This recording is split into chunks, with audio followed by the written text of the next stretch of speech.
할렐루야. 오늘도 새날을 주신 하나님을 찬양합니다. 오늘 이 하루도 많은 사람 만나겠죠. 또 많은 일들을 하겠죠.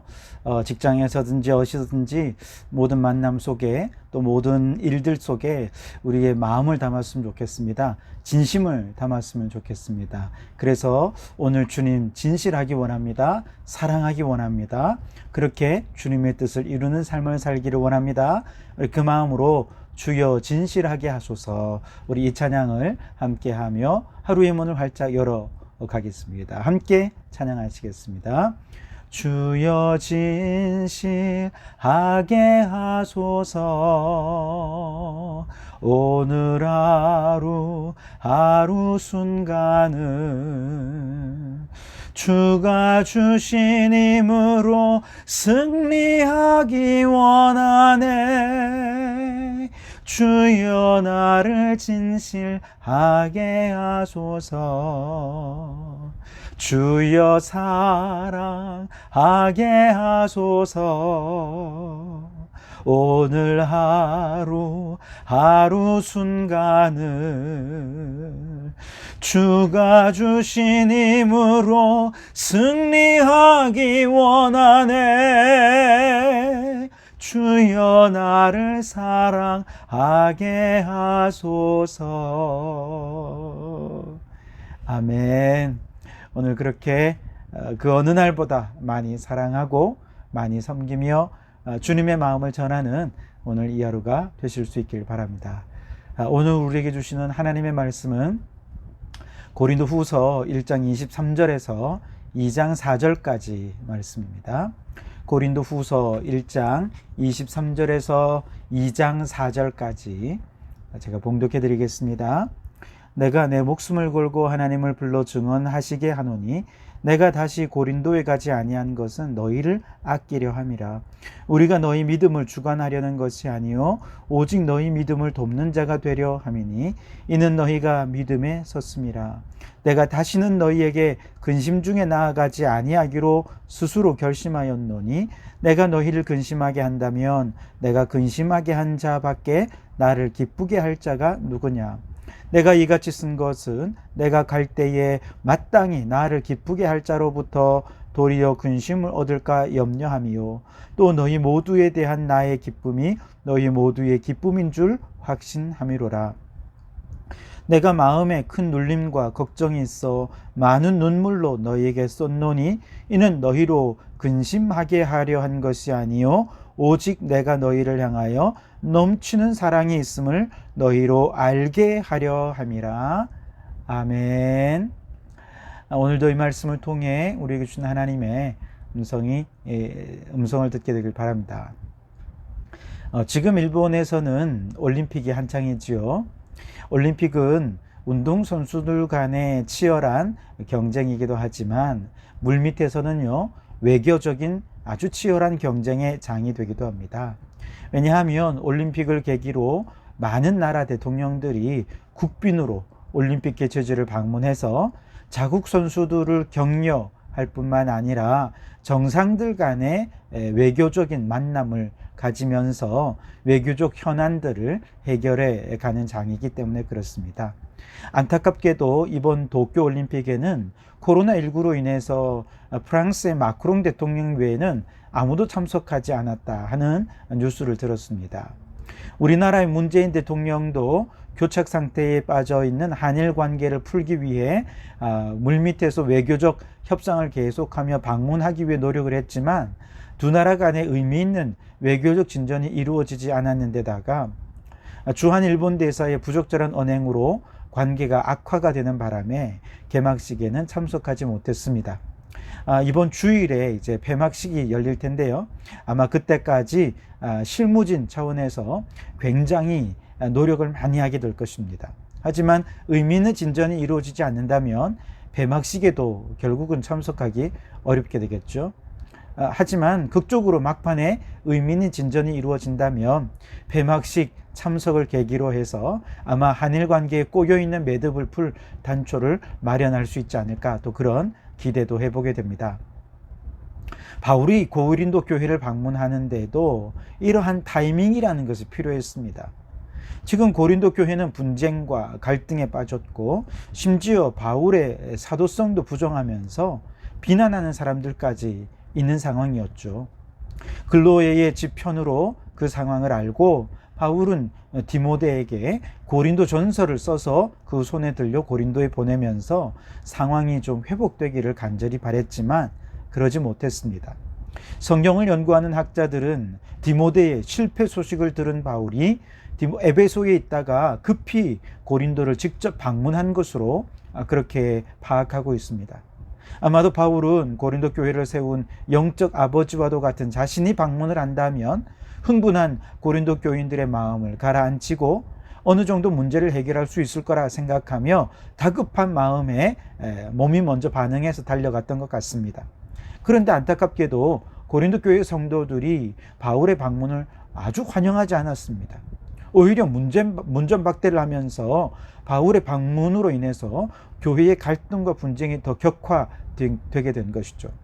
바울의 방문으로 인해서 오히려 근심이 더 커지게 된 것입니다. 그 후에 바울은 고린도를 2번 더 방문할 계획을 세웠지만 도저히 방문할 수가 없었습니다. 왜냐하면 한번 방문했을 때 문제는 해결되지 않았고 교회의 근심만 커졌기 때문에 2번째, 3번째 방문할 때는 반드시 문제 해결의 진전이 있어야 했고 모두에게 만족할 만한 결과를 얻을 수 있어야 방문하는 이유가 있고 그 목적을 달성할 수 있게 되기 때문이죠. 만약에 그렇지 않는다면 오히려 방문하는 것으로 인해 문제가 더 악화될 것이고 오히려 방문하지 않는 것만 못하게 될 수도 있을 것입니다. 바울은 무슨 대통령처럼 국빈으로 방문하는 것도 아니지만 적어도 고린도 교회를 방문할 때 보다 신중하게 한 번의 방문을 통해서 분쟁과 갈등을 해소할 의미 있는 진전이 있을 것을 확신할 때 방문하려 했던 것이죠. 그러다 보니 2번 방문할 계획을 세웠지만 포기할 수밖에 없었고 성령께서 포기시키셨던 것입니다. 자, 오늘 2장 1절 말씀을 보십시오. 내가 다시는 너희에게 근심 중에 나아가지 아니하기로 스스로 결심하였노니. 즉 이미 한번 방문했을 때 문제가 해결이 되지 못해서 더 큰 근심이 되어버리고 말았지 않았습니까? 그때 돌아오면서 바울은 결심을 한 거예요. 다시는 근심 중에 나아가지 말아야지. 다음에 방문한다면 반드시 분쟁 해결을 위한 의미 있는 진전을 확신하게 될 때 방문해야지 라고 결심을 했다는 것이죠. 그 후에 2번을 더 방문할 계획을 세우긴 했지만 성령께서 그 길을 막으셨습니다. 그 이유는 당연하게도 그 방문을 통해 분쟁 해결에 의미 있는 진전이 있다는 확신을 갖지 못했기 때문이죠. 오히려 근심으로 나아가서 분쟁을 더 부채질할 우려가 있었기 때문에 바울은 이제 성령께서 바울이 그 고린도 교회로 가는 길을 막았던 것이죠. 그래서 바울은 성령께서 그 길을 막으시자 눈물을 머금고 순종하며 2번의 방문 계획을 철회할 수밖에 없었던 것이죠. 마음은 벌써 고린도 교회로 달려가서 성도들을 부둥켜 안고 울면서 보듬어주고 위로해주고 때로는 책망도 하고 싶은 마음이 굴뚝 같았습니다. 하지만 그러지 못하는 현실을 생각하니 바울은 마음이 아픕니다. 눈물만 납니다. 고린도 교회 성도들이 너무 보고 싶습니다. 어떻게든 사랑하는 마음을 전하고 싶습니다. 아마도 처음 그들에게 복음을 전했을 때 그들이 어려움 속에서도 예수님을 믿고 그 과정에서 바울이 정말 사랑과 정성으로 눈물을 쏟으며 한 사람 한 사람을 세워가며 믿음의 기초들을 다져갔던 그 과정들을 떠올리면서 바울은 너무나도 눈물을 흘리고 옛 생각이 났을 것입니다. 그리고 그런 사랑의 마음을 담아 눈물로 한 글자 한 글자 편지를 썼습니다. 그들의 이 사랑의 마음이 전해지기를 간절히 소원하는 마음으로요. 그래서 이제 그 눈물의 편지를 써서 이번에는 디도의 손에 들려 이 편지를 보냈습니다. 4절 말씀에 내가 마음에 큰 눌림과 걱정이 있어 많은 눈물로 너희에게 썼노니 이는 너희로 근심하게 하려 한 것이 아니요 오직 내가 너희를 향하여 넘치는 사랑이 있음을 너희로 알게 하려 함이라. 눈물로 편지를 써서 내가 너희를 이처럼 사랑한다, 이 사랑을 좀 알아주었으면 좋겠다 라고 편지를 써서 보낸 것이죠. 안타깝게도 바울이 이때 써보낸 눈물의 편지가 어떤 내용이었는지 편지가 남아있지 않아서 알 수가 없습니다. 그러나 이 눈물의 편지가 효과가 있었던 것은 증명되고 있습니다. 다음에 또 살피겠습니다만 이 눈물의 편지를 통해서 바울이 고린도 교회를 얼마나 사랑하는지 고린도 교회 성도들이 드디어 깨닫기 시작했습니다. 그 사랑에 감동도 했습니다. 아마도 바울파, 아볼로파, 게바파, 그리스도파 성도들이 함께 앉은 자리에서 이 편지가 디도의 입을 통해 낭독이 될 때 모두가 눈물로 자신들이 무엇을 잘못했는지 돌아보게 되었을 것입니다. 그들이 얼마나 큰 사랑을 받았고 얼마나 지금도 그 사랑 안에 있는지 아마 깨닫기 시작했을 것입니다. 그리고 자신들의 잘못을 회개했을 것입니다. 바울의 눈물의 편지가 고린도 교회의 갈등을 해소하는 결정적인 계기가 된 것이죠. 그리고 그 후에 지금 이 고린도 후서를 써서 보낸 것입니다. 바울이 고린도를 방문할 때 얼마나 신중했을지 여러분 상상이 가십니까? 그리고 그 신중한 결정의 이면에 얼마나 고린도 교회를 향한 배려와 걱정이 있었는지 여러분 이해가 되십니까? 대통령이 외교적 현안을 해결하기 위해 다른 나라를 방문하는 거 그건 못지 않습니다. 비록 바울은 직접 방문해서 그 사랑의 마음을 전할 수는 없었지만 눈물의 편지를 통해 진심을 전할 수 있게 되었습니다. 이것은 전적인 하나님의 은혜였던 것이죠. 여러분 그렇습니다. 서로 갈라진 마음을 화해하고 하나 되게 하는 방법은 여러 가지가 있어요. 선물도 할 수 있겠죠. 때로는 직접 만나서 식사하고 대화할 수도 있을 것이고요. 만나기 어려울 때는 전화를 하거나 혹은 문자를 보내거나 카톡을 보내서 문제를 해결하려 할 수도 있고 마음을 전하려 할 수도 있습니다. 어떤 형식이든 상관없습니다. 중요한 것은 상대방에게 마음이 전해졌느냐, 그 마음 속에 담긴 사랑, 그 진심이 정말 어떻게 해야 전해질 수 있느냐 하는 것이죠.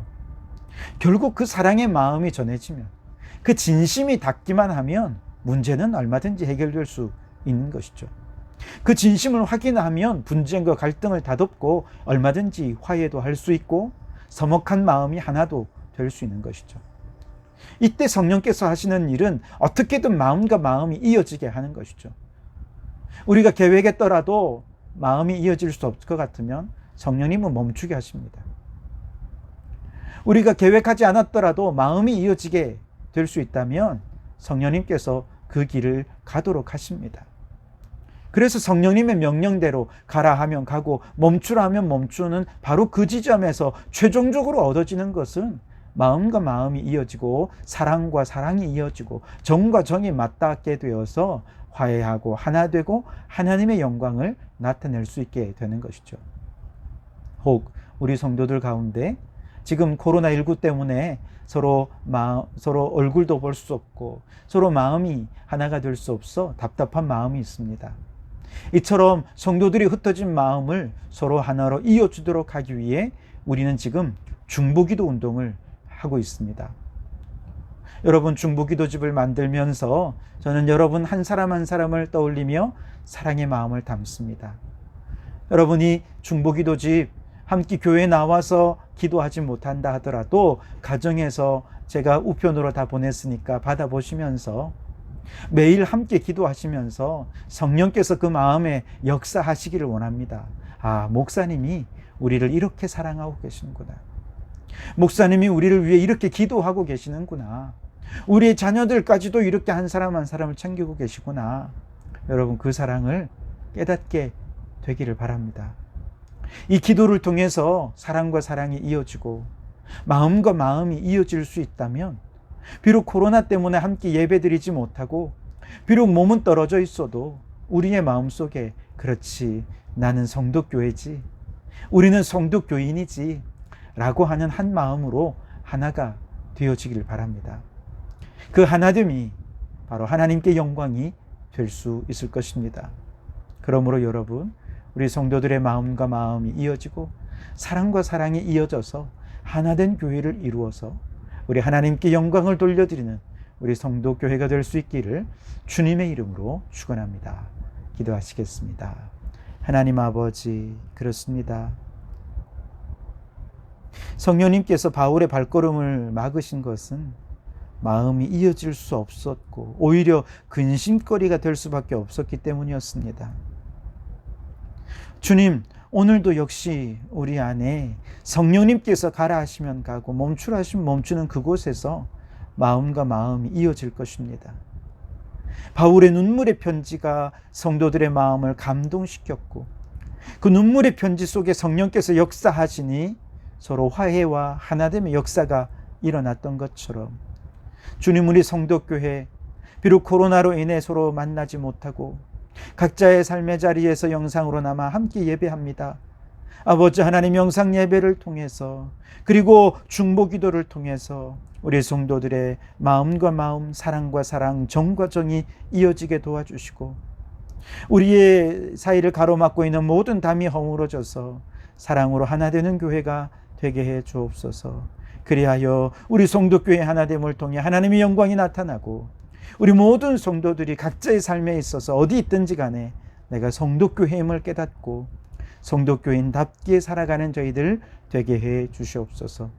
오늘 이 하루도 주님과 동행하며 성도교회 교인으로서 사명을 감당하며 하나된 모습으로 주님의 영광을 나타내는 이 하루가 되기를 간절히 소원하오며 예수님 이름으로 기도하옵나이다. 아멘.